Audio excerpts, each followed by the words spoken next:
Welcome to another episode of the TOD show. I am your host for today. My name is Abayomi Odunla, and I have one set with me, a serial entrepreneur.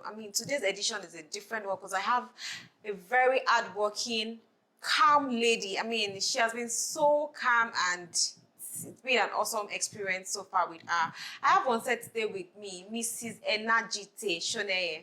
Hello, Mrs. Enajite. Hello, how are you doing today? I'm good. It's nice to have you on the show. Can we meet you, ma? Okay, my name is Enajite Soneye. By profession, I'm a business manager in fintech. However, my friends like to say that I have a lot of energy. So I'm always dabbling into something new. So I'm a serial entrepreneur. I'm in consulting, I'm in events management, I'm in catering, and I go where the money flows, really. Nice. I'm particular about that. Okay, can you give us the vision behind your brand? So, for consulting, I'm Woof Consulting. Yeah. I'm a director of Woof Consulting. So what's the vision behind Woof Consulting?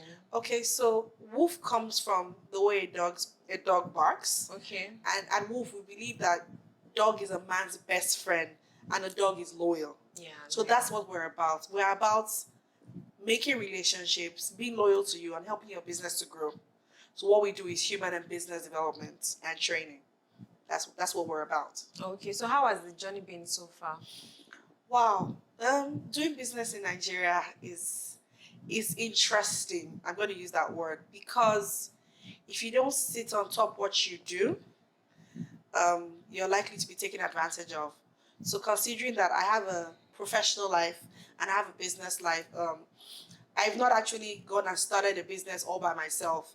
I usually have to do a lot of partnerships. So that comes with trust. You have to work with people that you trust. If you do not trust them, you can't succeed together in business. And they have to trust you as well. Of course they do. So how have you been able to balance the corporate world and the business world together?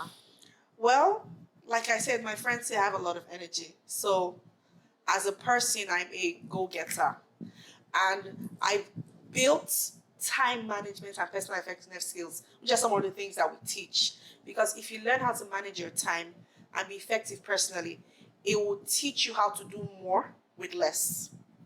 So what do I mean? When you're doing this and you're doing that, you must learn to multitask. And fortunately for me, I'm a woman. Women learn to be wives. Easier for women. We learn to be moms. We learn to be sisters. So we are so used to playing multiple roles that it comes naturally to us. Yes. So that has been it. It's not an easy journey, but yes, I've just found a way to manage my time better. And of course, when you have a support system, I'm partnering with people who may be more active on the business. So I may be doing more behind the scenes, but everyone's effort counts. It's teamwork. Okay, so there's this conception about partnership that, when you partner with brands, they do this, they do that. So far, how has it been running your partnership with different brands? It has been amazing because what it has done is helped me learn about different types of business. So, if you come to me about consulting, I'm there. If you come to me about managing events, I'm there. I do fintech, I do finance professionally. So there's finance, there's food business. When you learn a little bit of everything, before you know it, you're a global empire. So when any opportunity comes, people know that, I can rely on this person because this person knows a lot about everything and has put their hands in different pies. It's a very fulfilling thing for me. Okay, so you are known very well for having good management skills when it comes to customer relationship. Can you give us a deep insight about that? Okay, wow. So first of all, I'm always proud to tell people that I'm emotionally intelligent. What this means is that I'm able to handle people and situations better than the average person because I don't react, I respond. You respond. So when things happen, I'm not the person that sits in one spot and starts to lament about, what happened. I'm the person that says, okay, this is the problem. We've acknowledged it. Now, what is the solution? What's the next thing? Now, that is what relationship management is about. It's about building relationship with your clients to the extent that they are the buy into your business. So you're done selling with them. You've made them your salespeople. They begin to go and sell you outside. And give referrals. Yes, because they've had fantastic experiences with you. And they're like, no. You need this call this person. That's what it is. That's basically what relationship management is about. You're building an army of customers that are selling your product on your behalf in your presence and in your And in absence. your absence. Wow, that's nice. So as a woman, there's this thing about women in corporate organizations. Over the years, have you experienced any sort of gender biased what's it called? Engagement or Well, to some extent, when some organizations might want to deal with you, they begin to say, "Ah, you are married, you have a child. Are you sure you can do this?" Do this?" Well, work will always show. Your work ethic will always show. You don't have to go too far when they realize that no, this person goes above and beyond. I mean, gender becomes irrelevant at that point when they see your work and it has shown what you're capable of. So I've overcome gender bias. but you experienced it at the early stage. Oh yes, when you first start your career, it always seems like, oh, how did you get this job? Is it because you're good looking?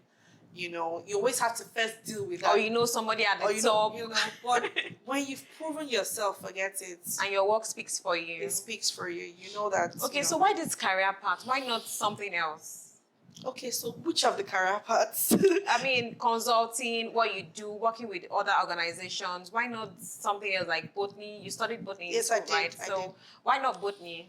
Okay, so when I graduated from school after studying Botany that long time ago, the only thing you could do after that was go and do your master's and lecture.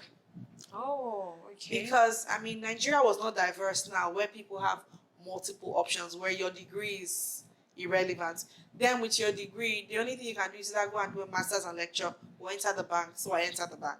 Oh, okay. So that started my journey in financial services. So I grew through banking and then, till I got to fintech. I done consulting. So the banking experience helps because when you're a relationship manager, you get to deal with people from different businesses and you learn from their business. Because when a client wants to take a loan from you, he has to tell you what he's using the loan for. He has to show you his business plan. So as he's doing that, he may think he's doing it for him, but you're learning. You're also learning You're from learning that. about his business. So it gives you insight into different businesses, which makes me comfortable saying, okay, bring your business to me, let me look at it and let's see how we can make it better. And how they can sustain the business financially also. Exactly. Okay, so being a relationship manager, what do you have to say about SMEs in Nigeria? Do you feel SMEs are doing very well enough in Nigeria? Well, the first thing I would say is that if you're running an SME in Nigeria, you better sit on it. You cannot run an SME in absentia. It's very difficult. So you should need to know that if you thought running an SME meant you were going to be enjoying yourself, it's even more difficult than being employment. However, if you stick at it, if you are consistent, and if you develop yourself and your business, it will get better. It's just a matter of time. Because when I say develop yourself, if you start out, when Small Job started out, it was nothing. Now there's packaging. They're even selling traffic now. That one is even low scale, but what I mean is that there are some small jobs companies that place themselves above others. True. Because they build their brand to this extent where, oh, sorry, this is how much we sell. If you cannot buy it, it's okay. That's it. Those days, photographers will come and take your pictures at a wedding and sell it to you for 100 naira. Now someone says, oh, I'll run your wedding for 500,000 naira. And you're like, is it not just picture? But really, that person has built his craft. He has left average. He has branded. He has developed himself. And even when you see his pictures, you say, Is what the 500,000. So that's what being a business owner is about. You need to differentiate. There will always be somebody else in your market. You must brand. You must have great customer service and relationship management skills. And you must differentiate. So if your differentiation is in you, for example, there's a lady that I used to do cakes with. The first time I did a cake with her, I had a poor experience. And she was sorry. But she didn't end it there. She delivered a cake to me for free. Not as big as a regular cake, but a smaller to compensate brand. To compensate. Right after that, I just kept getting deeper into her because her customer service and her relationship management was fantastic. She knows all the birthdays in my family. It's up to my mother-in-law's birthday. So she just, some days ahead, mommy's birthday is coming up. Are we doing anything? That is how far we've come. My child's birthday, she knows my wedding anniversaries. She knows I'll do Valentine cakes. So she's built that relationship that I can't do a cake with someone. It's almost impossible for me to do a cake with somebody else. That's what it is to be a business owner. Enter your customers in the best way you can. Because what she did was turn a negative experience positive, and I got stuck. So when people say, I say I have a cake person. It just comes naturally to me because I have You a feel cake she's person. already part of the family. Okay, so Ma, can you give us the difference between customer service, customer experience, and customer relationship? So a customer service person is the person that you speak to in the business when you have a challenge normally. Okay. It could be a call center, it could be a front desk person. Although really in every business, everybody's customer service. Because the experience I have with you as a gate man can affect how I deal with you. True. So truly everyone's customer service. But in terms of a customer service officer, they are the ones who take inquiries, try to resolve issues. Now that's for customer service. Customer experience is a customer journey. Customer experience starts from the idea of the product. Why are we building this product? What are we hoping to solve? We now move to, okay, we know what we hope to solve. How do we make our app look pretty? That's customer experience. Now we build the product. We now get to relationship management. We now get to sales. What do you think will make people want to buy the product? What feeling are we evoking? Then you now go to customer relationship management. We've sold the product. We need somebody to help us sell the product, sell the younger brother of the product, sell the auntie of the product, and make sure that that customer keeps coming back and tells everyone about us. Customer service is, I have a problem. My debit card is not working. Those are basics. And then you resolve. Customer experience is the journey from developing the product to letting it out in the market. The relationship management is the product has been sold. Can we keep selling? So there's upselling, there's cross-selling, there's getting a customer to be your advocate. So like I can tell you about a cake woman. I say what to do a cake. Or I have a cake person. I'm always excited to do that. That's where she has built her relationship management with me. Okay, so you're being able to retain the customer and then get referrals from them. Wow, that's nice. Knowing the difference is fantastic. Okay, so we need to go on a quick break and then we'll come back to discuss further with Mrs. Enajite. Thanks for watching. Stay tuned. Are you seeking a trustworthy construction firm to manage your building and construction project? The Stargate Construction Company is the solution. We handle our clients' tasks with the best technological expertise and knowledge. You don't need to worry about anything because we employ the highest quality materials for your projects from beginning to end. We specialize in housing supply, installation, and maintenance as well as commercial, industrial, and public infrastructure development. Our building work is unmatched. Contact us right away for further information. 080322907114, 0701007178. Email info@stargatelemida.com. Website www.stargatelimited.com. Address number 8, Aluokan Street, off Awolowo Avenue, Old Bodija, Ibadan, Oyo State, Nigeria. Stargate Construction Company Limited, providing quality for generation. Welcome back from the break, and I still have one side with me, Mrs. Enna. Mrs. Enna, I think I like the shortened one. That's fine. So much energy already. Thank you. Okay, so can we get to meet you on a personal level, something that people don't know out there? Your colleagues don't even know that this is who Enna is. Okay, so 2 things. One, I love to swim. Really? Yes, I've even talked to my 6-year-old. She swims too. Wow. That's one. I'm always bragging about it. Secondly, so as much as I'm hyper, I'm a bookworm. Oh. So everywhere I go, I take a book with me to read. If you check my bag somewhere, I'm sure there's a book somewhere. there. I always have to have my mind engaged. I don't know how to sit and be waiting for people and doing Or pressing your nothing. phone. I might press my phone, but generally I'm a bookworm. Okay. But because I'm so hyper, people don't realize I can sit still and read a book. So yeah. Wow. So what do you do during your leisure time? So I swim, I read, I play with my daughter, and I love Twitter. Oh, really? What's your Twitter handle? Okay, my Twitter handle is Energy TAE. Energy. Energy. Don't worry, I'll follow you. Yeah, thank you. So you love to tweet. I may not love to tweet, but I like the energy on Twitter. On Twitter. I like some of the buzz. I like the intellectual conversations on Twitter. On Twitter. Oh, okay. Yes, they're very stimulating for me. Oh, okay. So what particular topic caught your attention first on Twitter? Can you remember? Wow.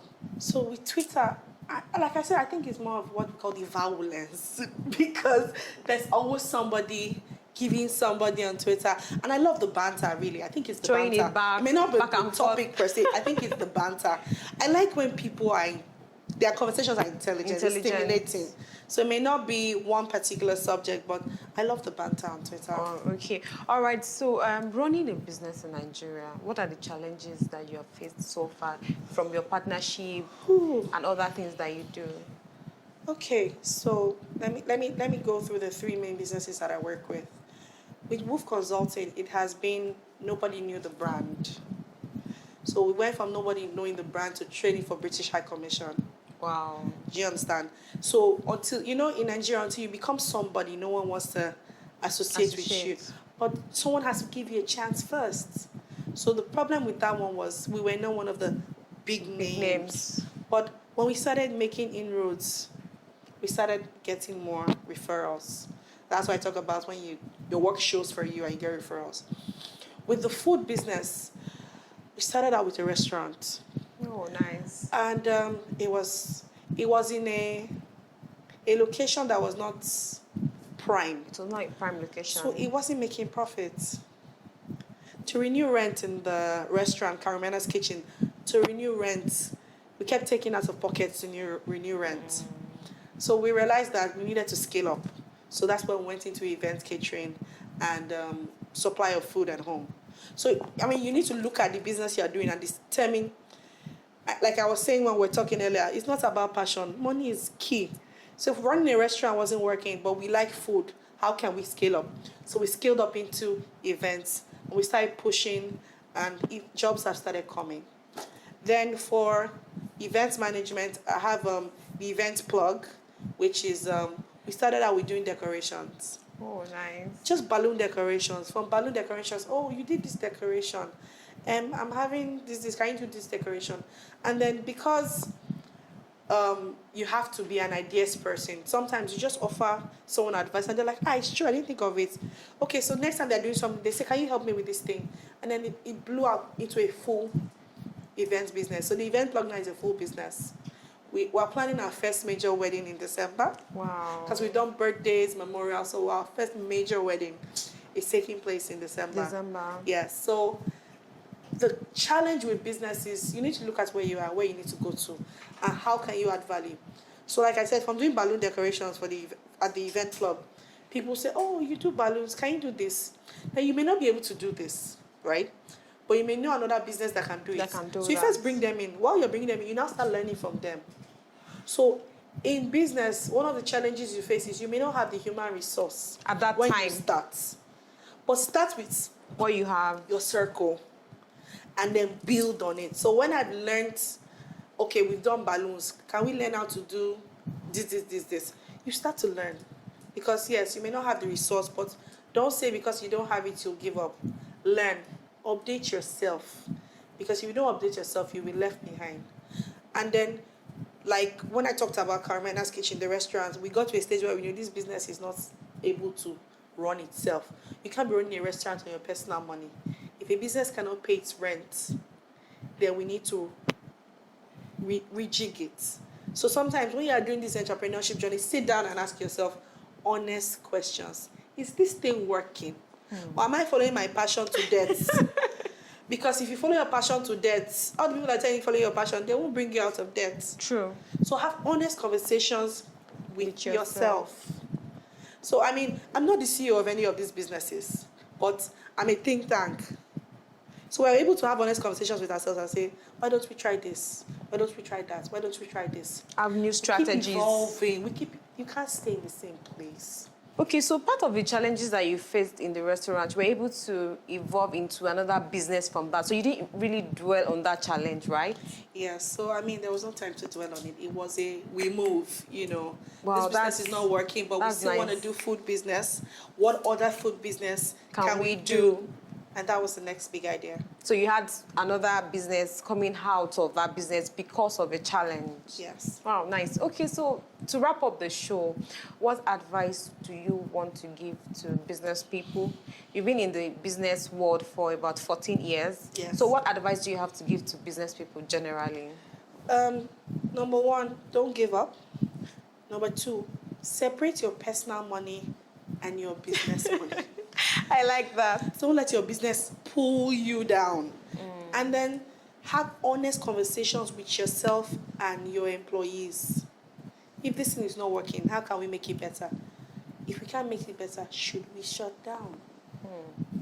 And I always tell people that don't follow your passion to poverty. Dangote's passion is money. Because he does cement, he does sugar, now he's going to oil and gas.